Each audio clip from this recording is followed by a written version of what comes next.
Protesters came to Washington, D.C., some of them prepared to storm the Capitol, because that's what they were told to do. A CNN analysis finds President Trump's inner circle, just like Trump himself, has been spewing ominous lies, militant language, and helped stoke the flames of an attempted insurrection. All hell is going to break loose tomorrow. And it has to be vindicated to save our republic. We will win this fight, or America will step off into 1,000 years of darkness. The battle cries wrapped in their delusional lies about a stolen election. Steve Bannon, whose Twitter and YouTube channels were removed for rhetoric like this, I'd put the heads on pikes. Spent weeks on a podcast he calls The War Room, comparing the Republicans' fight to overturn a legitimate election to historic periods in the American Revolution and World War II. I've met so many people through my life said, man, if I was a revolution, I would be with Washington and Trenton. Well, you know, this is for your time in history. Ominously, the day before the siege. It's not going to happen like you think it's going to happen. Okay, it's going to be quite extraordinarily different. And all I can say is strap in. You have made this happen, and tomorrow it's game day.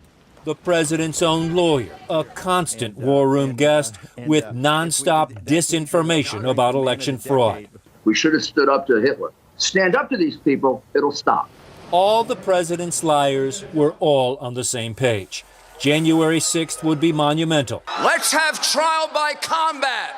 Roger Stone, the originator of the Stop the Steal slogan, would speak in apocalyptic terms to protesters. This is nothing less than an epic struggle for the future of this country between dark and light. What is so frightening, according to Heidi Beirich, an international expert on hate groups, is these are not members of the fringe hiding in corners. Bannon, Stone, and Giuliani are confidants of an unhinged president. They're speaking to the president, and he's listening to them, and he's then broadcasting these ideas out to his millions of followers. What we end up doing is having a dangerous feedback loop, growing a radicalized population in the United States, some of whom are prone to violence. Those behind it now say that they were all speaking metaphorically for all these 4 years. Do you buy that? I absolutely don't believe that they were speaking metaphorically. This is a social movement that has been building, has been organizing since Trump came into office, that we're getting more and more extremists, more and more people angry, and it just exploded on the 6th. It was building for months in social media, podcasts, and dozens of Stop the Steal protests across the country. Ali Alexander, a key Stop the Steal organizer and Roger Stone ally, told followers to prepare. Haven't I told y'all this fight would escalate? And I said, escalate always, escalate always. On the day of the siege, Alexander was in Washington, tweeting to his followers, "Get down to the U.S. Capitol. Orders from POTUS."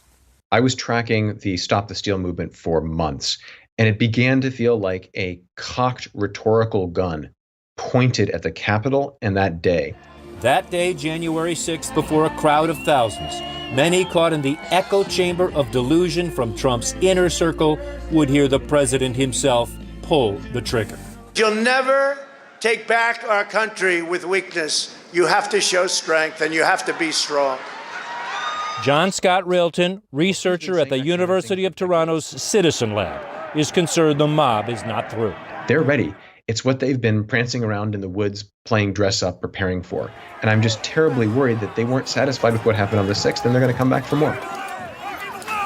Of those mentioned in this story, Anderson, Bannon and Giuliani did not respond. Ali Alexander claimed no involvement in the storming of the Capitol, and Roger Stone told us his lawyers will be watching for what he calls our defamatory attempts to say he is somehow inciting violence.